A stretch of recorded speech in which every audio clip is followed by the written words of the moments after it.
Fellow auto detailers, welcome to the show that features interviews with today's most successful auto detailers. This is the Auto Detailing Podcast. Here's your host, Jimbo Balaam. Hey, what's up, everyone, and welcome to episode 421 of the Auto Detailing Podcast. In these craziest of crazy times that I've only seen one other time, and that was when I started my business in 2008. Anyway, during these uncertain times, I think it's important to there was a good saying that someone I know used to say, and it goes like this: when you don't know, fall back on what you do know, right? So we don't know what's going to happen. We don't know when this is going to end. We don't know if we're going to get sick, but what we do know is that it will eventually go away because we cannot live in this state of panic forever. So anyway, I thought this would be a good time to talk to you guys about, honestly, one of the things that has really surprised me, and you hear a lot about it, and a lot of people talk about it and how effective it is, but until you really start doing it for yourself and until you really start seeing the results of it yourself, it's a little like woo-woo, right? So, and the best part about this, it's completely free. You don't have to sign up for anything. You don't have to go to a website. You don't have to do anything other than get a piece of paper and a pen or a pencil. And so over the past 6 months, I guess let me preface it by saying I've always been the type of person that has really lofty goals, and I've always kind of at the start of the new year every year written down my goals for that year, things that I want to accomplish. But it's really been either just inside my head or just at one time a year, and then I kind of glance back at it every so often throughout the year. It's never been as focused and as intense as it has been over the past 6 months since I've been doing this. And this is what I'm going to talk about. So there was some really big, lofty goals that I wanted to accomplish within the first 30 days of the year and throughout 2020 in general, and I'm still working on a lot of those. But what I did was I have a journal, or a planner, I guess, and it's actually called the Full Focus Planner. And again, you don't have to do this. I used to listen to Grant Cardone a lot, and he would talk about just doing it on like a legal pad of paper. You could do it on a blank sheet of paper. You could do it on a napkin. Shoot, you could even do it on the back of your hand, I guess. I use because I know people are going to ask, I use a planner by Michael Hyatt called the Full Focus Planner. I really like how sleek. I use the executive version. It is relatively new. They just used to have like one version, and then they kind of redid everything. Anyway, the planner works on a quarterly basis, so it lasts you the whole quarter, and it just has cool things like weekly previews, monthly previews, daily previews, the big three for the day, all sorts of things. So I just happen to like the layout of it. And so that's every day where I write my goals, but you definitely don't have to do that. It's not the point what planner you have. The point is that you're writing your goals down daily. So I have on any given day about 10 to 12 goals. And one thing I don't do that I guess you could do, and it's completely up to you, this is just a suggestion, is there are something called SMART goals. So it's like SMART, simple, measurable, attainable. I should have looked that up. I don't follow that, but you can. I think it's a really good thing. I just don't. I just have 10 to 12 goals.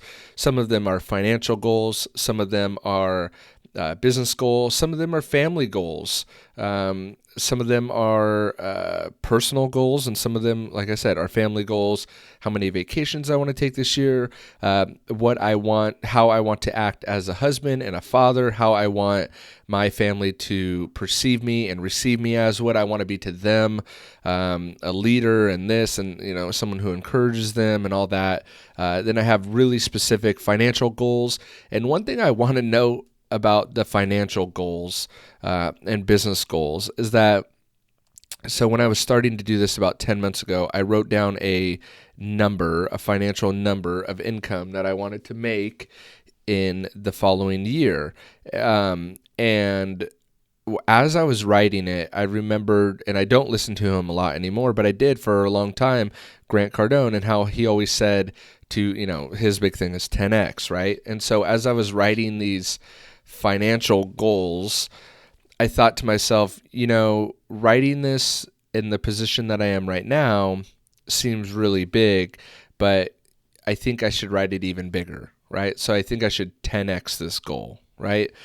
And it may not work for every goal. If your goal is to take 4 vacations a year and you want to 10x it to 40, it's actually probably a really good goal to have. And maybe it is right for you. For me, I'm not. I enjoy vacation. I enjoy working vacations.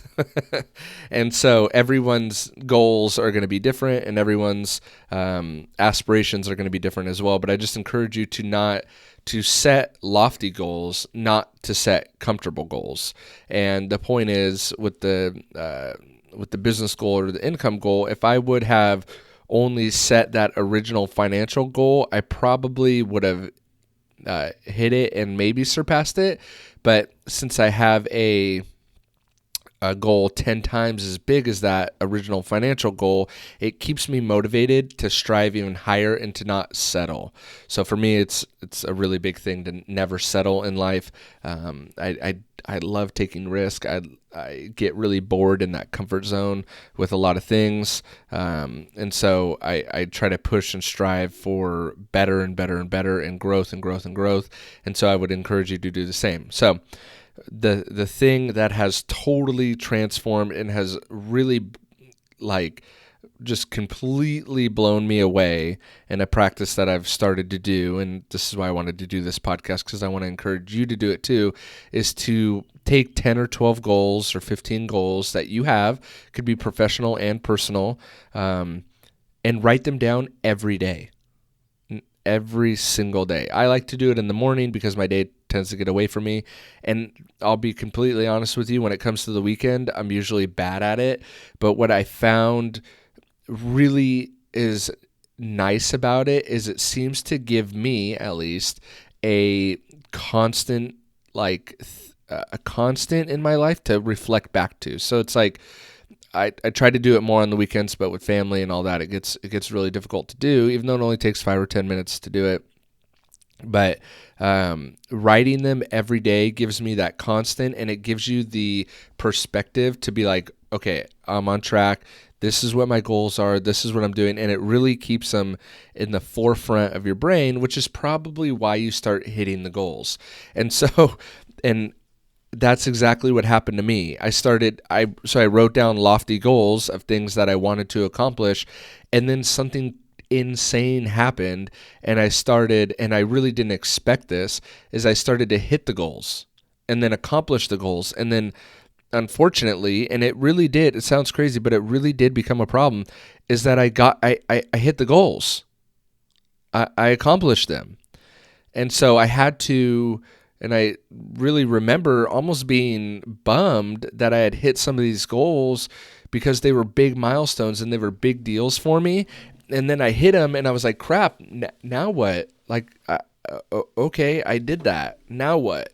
And one of my side businesses that I do, and that's kind of my main business, but I do a lot of shipping and importing and just kind of shipping around and stuff like that with chemicals. And I had a specific goal in the month of January and February that I wanted to hit. And when I hit that goal, I was like, oh crap, it's over.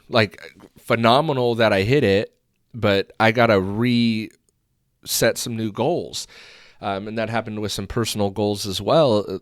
2 major goals, just huge goals, 2 really big personal goals that I had set and I'd been written down for the past 3 to 4 months have now happened or are happening. And so I'm forced again to go back to the drawing board and to set loftier goals of okay, what's next? And so again, it's been really, really insane to me. It's been incredibly helpful, and it really works. So that's why I wanted to do this podcast to, stuff that's working for me is of course what I've always done for this podcast and for you guys. And so I really encourage you. Again, doesn't need to cost you any money. That's another awesome thing. If you want to get, 10 new detail clients next month, maybe change that number to 20. If you want to make $100,000 next year, maybe make it $1 million. And that's similar to what I did. Now I haven't hit that $1 million goal yet, but it's like, shoot, you want to, you make $55,000 a year at your full-time job, but you love detailing and you don't really like that job and you really want to, make the switch over. Set that as a goal.